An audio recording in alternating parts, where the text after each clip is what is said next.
the first items in my memoir is a reminiscence of a May ball that Stephen and I went to. This is being recreated this evening here in Cambridge, which is an extraordinary thing for me to be witnessing. What are you doing?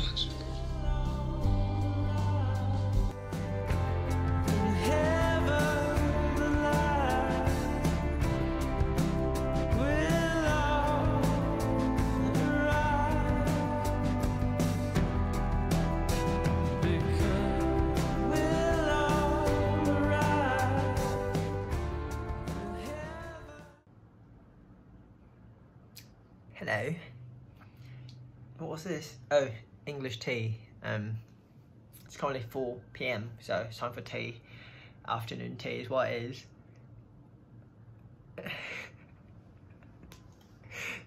Welcome everybody to another video. Today we'll be talking about The Theory of Everything. It's a 2014 film. It's a biographical romantic drama, you know, talking about the life of Stephen Hawking and his wife, Jane Hawking. It has been portrayed by Eddie Redmayne and Felicity Jones. I think it's a really good movie, and yeah, today I'll be talking about it. It's like one of the films that, you know, pretty much like kickstarted my my interest in film or whatever. I hope you guys will enjoy my kind of analysis or whatever. But yeah, I hope you guys enjoy. Okay, let's begin. The Theory of Everything is a film that is of utmost importance to me, because, you know, it's pretty much the film that piqued a lot of interest when it came to, you know, film in general, because I think of how beautifully it's being framed and how the story itself is really so captivating. You know, this film is a biography in all regards. It details the life of Stephen Hawking and his wife, Jane Hawking, and also, you know, his scientific findings that, you know, deem him to be one of the best astrophysicists of his time. I think what's so special about this film is it doesn't really just dive into one small part of his life, say like 20 to 30 years old, but it goes really into a large period of his life pretty much. Because when we think of biographies, you know, especially in film, you know, we think of key events that happened in a person's life. According to Wikipedia, a biographical film is a film that dramatizes the life of a non-fictional or historically based person or people, which filmmakers attempt to comprehensively tell a single person's life story, or at least the most historically important years of their lives. This says a lot about the film in itself, because The Theory of Everything is not so much a short delve or a short insight into Stephen Hawking's most important years. It paints the picture that Stephen Hawking has, you know, so many years that culminate into some sort of experience that you know, he goes through together with his family and his wife. And the genre of biographies, as we can then see in films such as The Man Who Knew Infinity, which was a biographical drama about the Indian mathematician Srinivasa Ramanujan during the period of World War I, where, you know, he's a genius mathematician, self-taught, and he was invited to Cambridge University during World War I to, you know, pioneer a lot of mathematical theories that we know today. Another film worth talking about would be, you know, The Imitation Game. Stars Benedict Cumberbatch. It's about Alan Turing during World War II, the creator of the Enigma theory, and pretty much computers as we know it, you know, really started with his revelations when it came to breaking code during World War II. What these film, you know, biographical film share in common is that they definitely cover a certain period of time of the character per se, you know. But, you know, what The Theory of Everything does differently in that sense is that it pretty much shows Stephen Hawking's life in general. Although, you know, definitely they do dramatize or focus on certain points in his life where it's definitely considered life-changing. Yeah, so this is the thing I'm talking about. The timeline itself. The movie covers a very broad part of Stephen Hawking's life, not necessarily dwelling into stuff like, you know, when he invented, like, say, the Penrose Hawking theory or something like that. There's no specific thing which they really just zoom in on. Although, once again, I do mention and find out that there are certain important events that are very life-changing that one cannot skip past. But yeah, so I think what I'm trying to say is The Theory of Everything really shows a very big, broad perspective of Stephen Hawking's life, as opposed to other biographical flicks that could, you know, tend to just like zoom in on some very microscopic details of that person's life. But also at the same time, this film isn't, you know, all about Stephen Hawking's life. We definitely see intermingling between Stephen Hawking and, you know, his wife, his children, his family, etc. It's not so much Stephen Hawking, it's Stephen Hawking and, yeah, because, you know, it's not a very person-centered biographical film. This film does really is it merges so many genre of film into it that makes it very, very cool. Also, I think very evidently it stands out that it stands out as a rom-com in a way, and I'll touch on this a bit more because, yeah, historical inaccuracies and whatnot. The Theory of Everything, you know, is a much more comprehensive read into Stephen Hawking's life in general, but and also, you know, the lives of people around them. It also shows, you know, some sort of eventual maturing of thoughts and information pre and post ALS, and also, you know, just throughout life in itself as a whole. We really see the character grow because, you know, we're pretty much looking through his life. For people that are very interested in his scientific findings and whatnot, you will not get that gratification in watching this film because the film really barely touches on his scientific insight and findings, and they really don't expend much into it. They're really exploring much more of the humanistic traits and humanistic experiences that Hawking goes through with the people around him. Now, take care to also note that this film does not encapsulate his entire life, as there are parts of his life that are not being covered. Like, for example, him and his wife do eventually go to Caltech to become a senior professor. You know, he hires secretaries to aid him in work as he became, you know, less physically able to do so. And insurmountable studies into physics, or rather astrophysics in itself, is not very much covered. We're going to touch more into his interpersonal relationships, and also at the same time a lot of, you know, a lot of themes that pretty much oversees the entire film. What's so interesting about this film about a scientist is that his works don't touch so much on the science itself per se.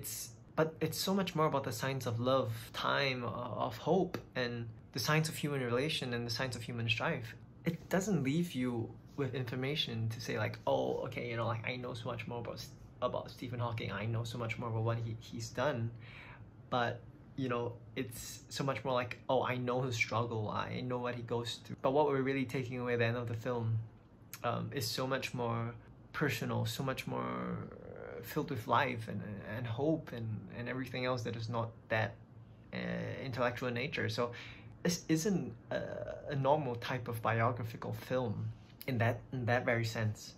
And now a background of Stephen Hawking. Stephen Hawking, born 8th January 1942, was an English theoretical physicist, cosmologist, and author. He achieved commercial success with several works of popular science in which he discusses his theories and cosmology in general. His book, A Brief History of Time, appeared on Sunday Times bestseller list for a record-breaking 237 weeks. In 2002, he was also ranked number 25 in the BBC's poll of the 100 greatest Britons. He was diagnosed with motor neuron disease, also known as ALS, amyotrophic lateral sclerosis, I don't know how to pronounce that, Lou Gehrig's disease pretty much, and eventually died on the 14th of March 2018. Care to note that this film was also made prior to March 2018, so this film was very much about someone that was alive at the period of time, at the period of making this film. So I think, you know, that there are a lot of things in this film that have to be respected. You are chronicling the life of someone that is very, very much alive at the period of time. And, you know, I think that eventually that's what makes this film even more special, because it's so much more personal for the person that's been through this. Right, so a little more on what ALS, or Lou Gehrig's disease, is. It's also known as motor neuron disease, and it's a disease that causes the death of neurons. So for the people that actually know bio, you will love this. That causes the death of neurons controlling voluntary muscle. You know, it may begin with the weakness of arms and legs, with difficulty speaking or swallowing. You know, we kind of see glimpses of this happening at the start of the film. We kind of start to already notice, so people that understand this disease prior to watching this film might have picked that up. So I thought it was a very cool trivia, very cool Easter egg type of thing. You know, about half the people affected develop mild difficulties with thinking and behavior, and most people experience pain. Most eventually lose the ability to walk, use their hands, speak, swallow, and breathe. I get that was quite a bit to take in. You know, it's important to set the context and everything, so you kind of understand like what's going on. Regardless to say, I think it's important to also know that this film was based loosely on Jane, his wife's memoir, Traveling to Infinity, My Life with Stephen Hawking. The memoir deals with her relationship with her ex-husband, now ex-husband, Stephen Hawking, his diagnosis of ALS, and his success in the field of physics. Now, Traveling to Infinity would then be a rebrand of the original memoir that Jane actually wrote regarding their marriage life, which was first titled Music to Move the Stars. It's important to note that in real life, their relationship isn't always the same that was portrayed in their movies. It's definitely more dramatized in the movies, not gonna lie. And there are historical inaccuracies in this film, which we will touch on a bit, but definitely not discuss because we're talking about the film itself, right? So yeah, eventually, you know, Stephen marries Elaine Mason, that being his second wife after Jane. His primary caregiver in September of 1995, after having divorced from Jane that very same year. In Ferguson Kitty's Stephen Hawking, His Life and Works, he writes that Stephen declared, "It's wonderful. I've married the woman I love." In 2006, however, they quietly divorced and Stephen's closer relationship with Jane, his children, and his grandchildren resumed. The story evolves beyond the movie. So yeah, this is pretty much part of the history and, you know, the continuation of the film in itself. So the historical inaccuracies in the film are definitely not that much of a shocker, given that this is definitely still a dramatized version of life in itself and, you know, definitely of a biopic. Evidently a dramatized version of Jane's memoir, but it's also important to note that in reality, Stephen's relationship with Jane for the most part was, and I quote, Jane's book describes a protracted breakup that comes to a head in a screaming fight on vacation. She also described devastation when Hawking announced by letter that he was leaving her for her second wife, Elaine Mason. Yeah, before making this video itself, I went ahead to read Jane's memoir.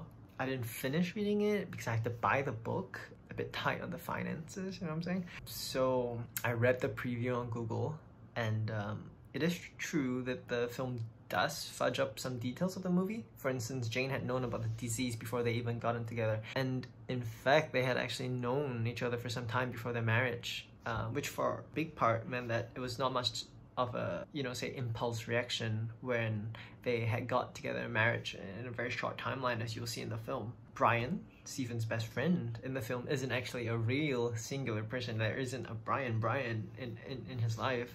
And in fact, it was an amalgamation of friends during Stephen's time in college, and, you know, amalgamation of friends and personalities that Stephen and Jane had encountered throughout their young lives and beyond. You know, evidently, I don't think this really takes away from the film. To an extent, the dramatization can be forgiven simply because historical accuracy definitely was not what this film was trying to attain. If you really wanted historical accuracies, then, you know, you should be watching History Channel. That's what it is. Yeah, so historical accuracy definitely was not the main goal of this film. And I think the real life Jane Hawking does speak out on the fact that there are inaccuracies, but generally still a very well done job by the actors Eddie Redmayne and Felicity Jones. You know, really, this film pays homage to one of the most amazing astrophysicists of the modern day, but at the same time, it also pays homage to life and in itself, you know, hope. You know, it doesn't take away from Jane and Stephen's struggles together as a couple. And, you know, in life in itself, you know, to experience so much pain, it's not easy. And in fact, in real life, Stephen Hawking and Jane Wells they were on set when the movie was being filmed, and they praised Eddie Redmayne and Felicity Jones for their almost perfect representation of themselves. Now, I'll obviously quote a little here and there from the film. I'll quote a bit here and there from Jane's memoir to supplement the film a bit, you know, make it a bit spicy, and to supplement the ideas that I'm talking about, because, you know, the film pretty much encapsulates the raw tenacity and strength that they're coming together have brought to the table. Now, on to the physics of the film. It's not gonna be that in-depth because I didn't really understand what I was reading, but I'm just gonna read it to you guys. Okay, so inspired by Roger Penrose's theorem of a space-time singularity in the center of black holes, Hawking applied the same thinking to the entire universe, and during 1965 he wrote his thesis on this topic. You know, and then this allowed him to get his PhD degree in applied mathematics and theoretical physics, specializing in general relativity and cosmology in 1966. The Hawking-Penrose singularity theorems, as we know it today, were very much covered in the film, and we also know that he does cover the idea of black hole dynamics, which he postulates what eventually becomes known as the second law of black hole dynamics. This law was eventually superseded by Hawking's discovery that black holes radiate, which causes both the black hole's mass and the area of its horizon to decrease over time. Subsequently, the discovery of Hawking radiation, which is black body radiation that is predicted to be released by black holes due to quantum effects near the black hole event horizon, will also be teased in the film. So yeah, obviously when it comes to Stephen's scientific achievements, this film doesn't necessarily cover everything. Yeah, it's definitely much more emotional. It doesn't cover that much of the physics of things, and if you do want to read up, you definitely can go to Wikipedia, go to Stephen's page, and then you can click and do whatever you want. It's a lot of scientific stuff that I did not understand. So upon analyzing this film, I had a few themes, very big overarching themes that I wanted to touch on. Mainly, we're talking time, we're talking family and career, and we're talking hope and love. I think we should start with family. Family is seen to be at the very core of this film. Immediately in the first few scenes, we're already introduced to Stephen's family, and of what personalities they encapsulate. In reality, Stephen's dad was a doctor of sorts, I think. Yeah, and in reality, Stephen's family was definitely very educated. They read books on the dining table while eating. They had a lot of intellectual talks over dinner. So I think we can get that general vibe in some of the scenes where, in fact, one of the main scenes where Stephen and Jane are eating at the Hawking family home. Idea of family is echoed throughout the film, and perhaps it's the very thing that saves Stephen and extends his years. The support stemming from both direct family. We can see his parents are definitely very supportive. Albeit his dad being a doctor is very practical and does consider the fact that Stephen's life is definitely shorter than most because of the disease. But definitely, still shows his undying support for his son. The support stemming from direct family and in the form of Jane, his children and his parents, extending to that of friends, which is Brian in them, and also, Professor Sayama. And eventually the introduction of Jonathan as caretaker initially before Elaine and the other group of caretakers. His personality evolves into that of a family friend, and evidently more than a caretaker, helps to alleviate the situation in the Hawking home. Early in the start of the film, like I've mentioned before, we are immediately introduced to the Hawking family. According to accounts, Stephen's father was a doctor who eventually, will also become a very strong deterrent to Jane's hope that one like a doctor would presume to be rather childish and naive. So this family support helps Stephen to be brave. And I think Jane was at the very forefront of that familial love, her acting as the wife, as primary caregiver for an extended period of time, mother, and to a very large extent also a very filial daughter to Hawking's family. Eventually Jane becomes overwhelmed of being a wife, a mother, a daughter, and ultimately a lover to Stephen. The theme of family in this film is paralleled with the idea of career, because many times in the film we see how there's always some sort of element of career. One subtly hinted in Jane's pursuits in medieval Spanish poetry and of the Iberian Peninsula, and Stephen's continuous findings in the field of astrophysics. For Jane, she did mention earlier in the film that she wanted to pursue a PhD, but eventually puts her ambitions on hold as she planned to marry Stephen and start a family with him. She gives up the idea of pursuit of her own interests, ambitions, and everything to take care of Stephen, start a family with him as soon as possible. I think this eventually does come back to haunt her a bit, actually, as we see further into the film. This does affect her transition from young person to someone with greater sense of ambition as she grows a bit older, because we start to see her focusing more on her ambition and her pursuits, and that kind of causes tension and a lot of strife because of Stephen's ailing body. Her kids who were still kids that period of time. It was very hard to necessarily juggle family and ambition, especially that of a PhD, while performing the duties of caretaker, mother, lover. We kind of see that build up, and eventually she gets very stressed because of that. This is covered in a book, and I quote, "I replied that I would prefer not to know the details of the prognosis because I love Stephen so much that nothing could deter me from wanting to marry him. I will make a home for him, dismissing all my own previous ambitions, which were now insignificant by comparison with the challenge before me." She's a keeper. I'm not so sure if that's healthy, but definitely, you know, a lot of sacrifice on her part.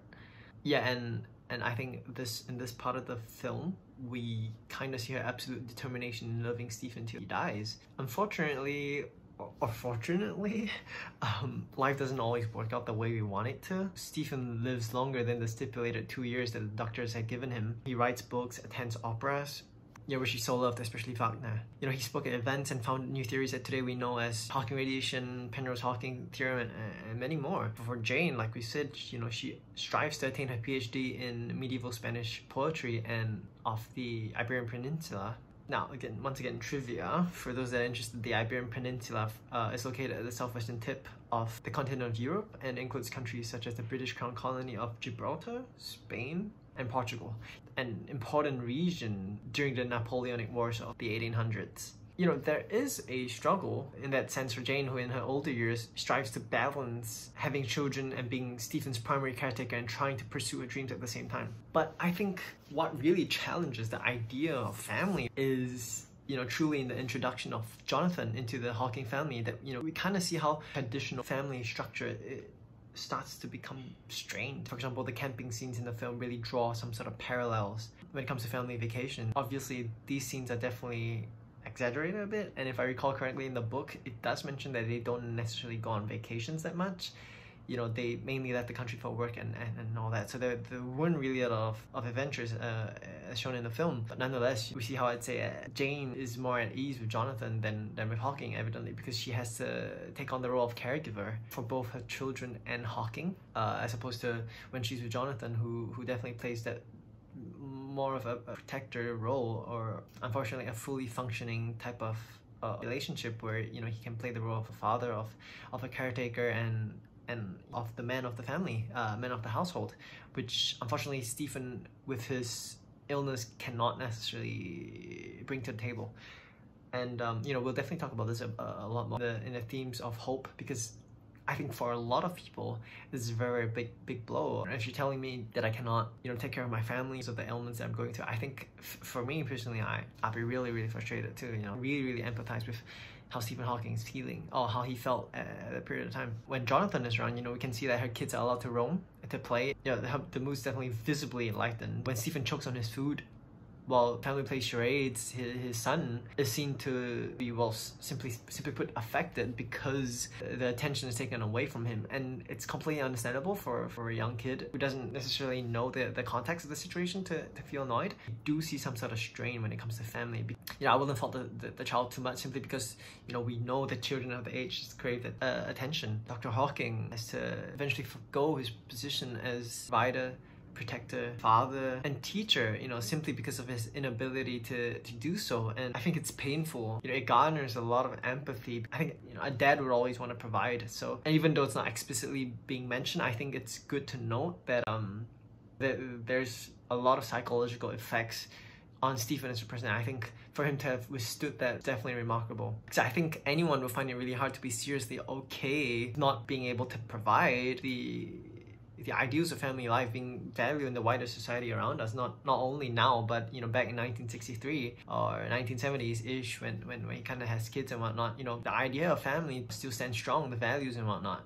So Jonathan's introduction to a lot of people would seem to be something that disrupts the Hawking family life, simply because he does eventually get together with Jane. We realize that this is not a fairy tale story at the end of the day. It's very real. You know, we understand that we're human. This is not to take away from Jane's contributions to family and her sacrifices. Her getting together with Jonathan definitely shouldn't undermine what she has done for the family. In December 1977, Jane met organist Jonathan Hellyer-Jones when singing in the church choir. Hellyer-Jones becomes close to the Hawking family, and by the mid-1980s, he and Jane had developed romantic feelings for each other. According to Jane, her husband was accepting of the situation, stating he would not object so long as I continued to love him. So yeah, one cool thing though that viewers can note is the length of Jane's hair throughout the film.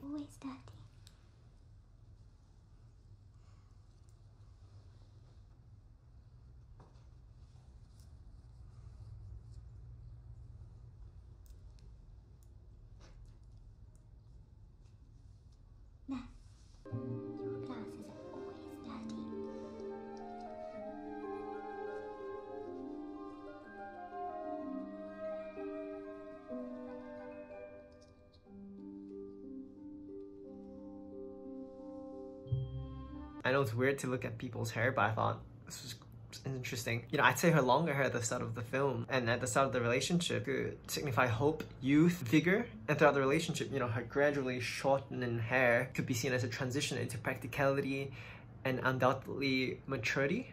You know, in that sense where, you know, as we grow older, you know, we start to value different things in life. And definitely, I think, I'm not so sure, but, you know, the idea of idealism definitely transforms into something that resembles something much more practical. So this brings me to the next theme, which is the theme of hope and love.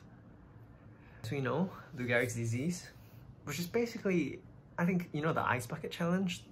If you guys are still wondering what disease it is, it's the one that was featured in the Ice Bucket Challenge like years ago. Like Bill Gates did it, that thing, alright? So we know that ALS is a disease where fatality is expected within a few years of contracting the disease. You know, for most patients, the average survival from the onset to death is 2 to 4 years. Though this can vary, and about 10% of people live more than 10 years. For Stephen to have lived so many years, he got diagnosed when he was 21. He died at 70 over years old.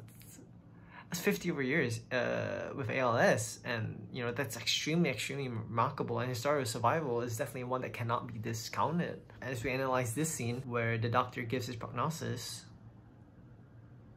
you know, what's so spectacular about this scene is that there's somewhat of a tunnel vision where the larger world around him comes to an abrupt stop. He's face to face with his mortality. The framing of the scene is perfect. You know, the doctor's face uncomfortably yet serenely close to the viewer in a harsh yet authoritative voice. Stephen's unflinching gaze into the doctor's eyes, his mind formulating his already limited options. The scene is painted with a deathly blue steel, harsh and unforgiving. The empty hospital foreshadowing the very lifeless shell a victim of ALS could eventually end up as.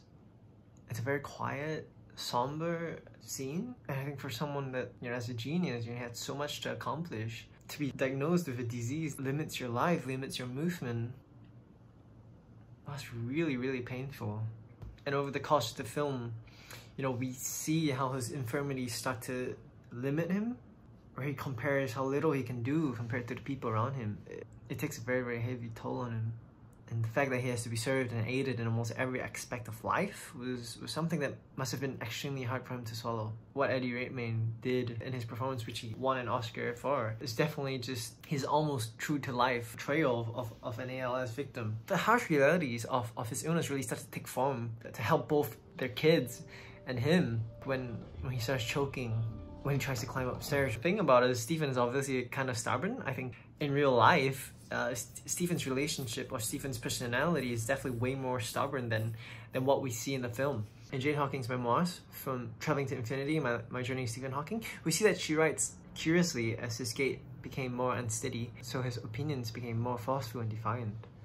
Stephen's limitations evoke a real amount of sympathy from everyone. And once again, I think Eddie Redmayne's true-to-life representation of an ALS patient is something that really should be applauded. You know, however, in struggle, like a star, hope is born. Despite his limitations, you know, he starts a family with Jane. You know, he was awarded a doctorate degree in applied mathematics and theoretical physics. And once again though, I do have to mention that this film does dramatize events, because in reality, after he was diagnosed with ALS, he was very depressed and he didn't really want to work. And it was only with the encouragement of his longtime friend and professor Dennis Sayama, who was the professor we see in this film, you know, and who is also the founder of modern cosmology, that he continued his research works.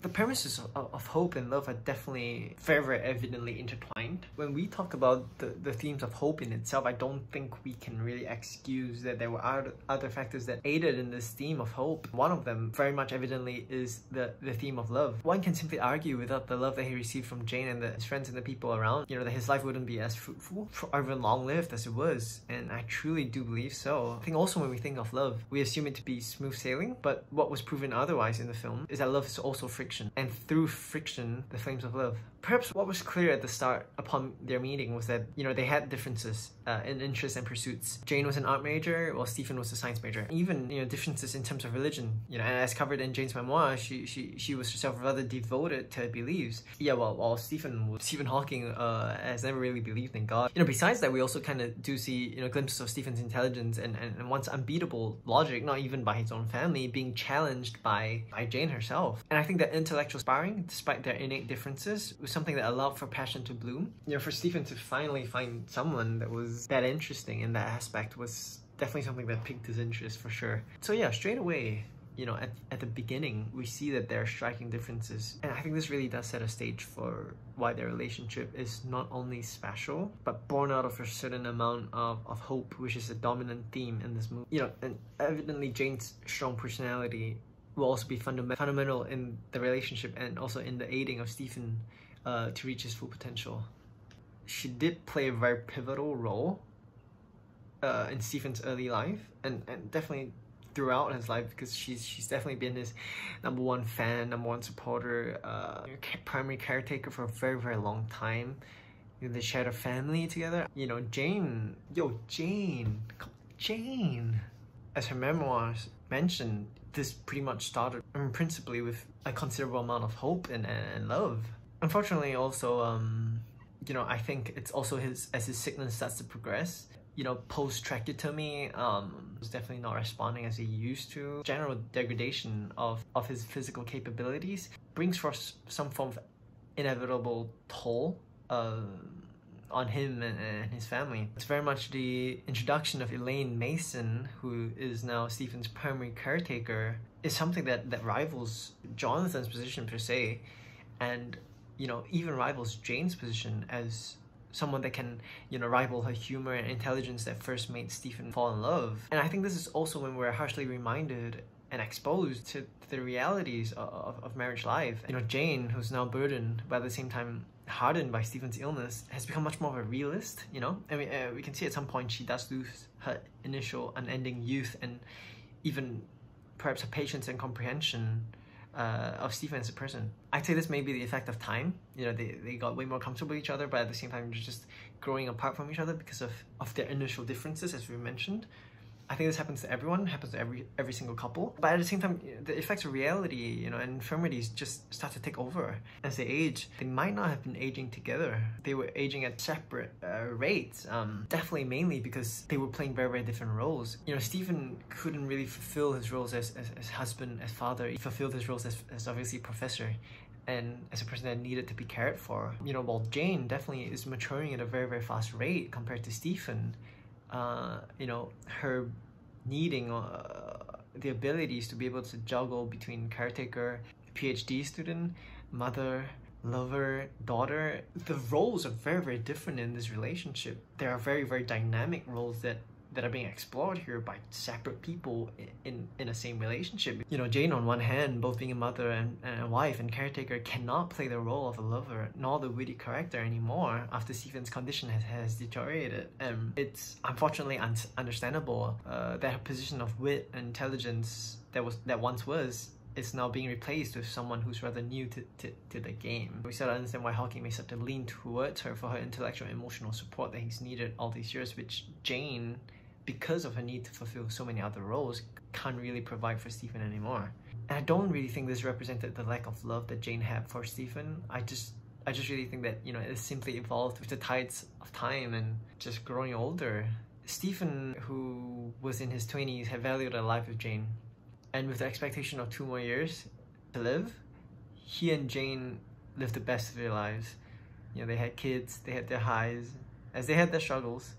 You know, Stephen's and Jane's views of life changed over time, and love inherently changes because of that. And I think Elaine Mason has become some sort of a compatriot that brings the vigor of life back to Stephen. And, you know, we see that Jane's position as primary caretaker and caregiver has also been usurped, and at some point Stephen eventually favors Elaine Mason. And I think the pinnacle of deterioration of the relationship can be seen here. You know, perhaps at this juncture, they both realized that they started out with limited time in mind. We're talking about this evolution of love. Have the flames of love extinguished? Perhaps. You know, but such is the timeline of love. I think what we can truly take away from this evolution of love, you know, love and hope in itself, the themes, is that they don't really necessarily die. You know, it simply evolves with time. It nurtures, it comforts, it ails and gives life. Without Jane's love, I simply cannot believe that Stephen can make it this far. You know, I don't think we can really exclude, you know, even the ideas of fear that accompanies the themes of hope and love, because I don't think anyone really knew how much more time Stephen had. We're looking at stipulated 2 years, but realistically, he had way more than that. I don't think there was much planning beyond the 2 years, even realistically speaking. You know, and for Jane, her very early parts of life, to give up a lot of her initial pursuits for her PhD and whatnot, you know, she eventually does complete, but you know, a life with Stephen would be a life of unpredictability. And that was something that she chose because she loved him. For things such as planning for their marriage, applying for a graduate home, things like these would have been a task because of the very inability to know what's going to happen next. And I think that very capriciousness of time is what we will be finally covering in this last theme. I think what's very special about this theme is that it ties in very heavily with Stephen Hawking's work, time. I don't think it's that simple to study time. I wouldn't know anything when it comes to the theories of time, because you know, time is unpredictable and time is time. It's also a constant factor in the film, from it being discussed as a thesis to realizing that time pretty much governs the entire premise of the film. I'd say time and its unpredictability is heavily touched on. The movie itself is owed to the theory of time. You spend 2 hours watching this film, similar amount of time watching my analysis, and all this time you're expected to hopefully, you know, grow in your thought. The theory of time, in all its essence, is all too elusive, and I think that's what makes it so interesting. When Stephen mentioned that he wanted to wind back the clock to find what happened at the beginning of time itself, it really set the stage for his future work. When Hawking goes to America to give a speech about his latest book, A Brief History of Time, we see his longtime professor and friend Sayama and his longtime best friend Brian. It's really a poignant scene because we've seen the visible effects of time. And I think it's only when we really step back to look at it that we realize that, oh, the effects of time really start to hit you. Now with the hair on their heads grayed, wrinkles deepen, and with less vitality, it truly pays tribute to the effects of time, you know, be it destructive or the opposite. We see that hope does stand up, and hope will forever stand up, and love, no matter what kind, triumphs over even the uncontrollable. You know, with time comes the evolution of illness, which is definitely also something that is seen in the film. Even prior to being fully diagnosed with ALS, there's a scene where it kind of teases, you know, his infirmities, or his upcoming infirmities. In his careless brushes and shaky movements, you see time kind of doing its work. Years later, everything was filled with hope, because he had so much going for him. A fulfilling life, family, fame. It was a time of hope, really. You know, that was the unpredictability of time. But what really struck me was how they managed to overcome that sort of effect of time. What I mean here is the reliability of unfailing love and hope and family and everything else that kind of triumphs over the unpredictability and foreboding nature of time itself. Stephen Hawking didn't really discover time. He discovered the love that spun it. And I think that's what the movie really meant. The symphonies of time play it all back, and it fades to where hope, like a star, was born, and then to black. And here's to love, here's to hope, here's to life.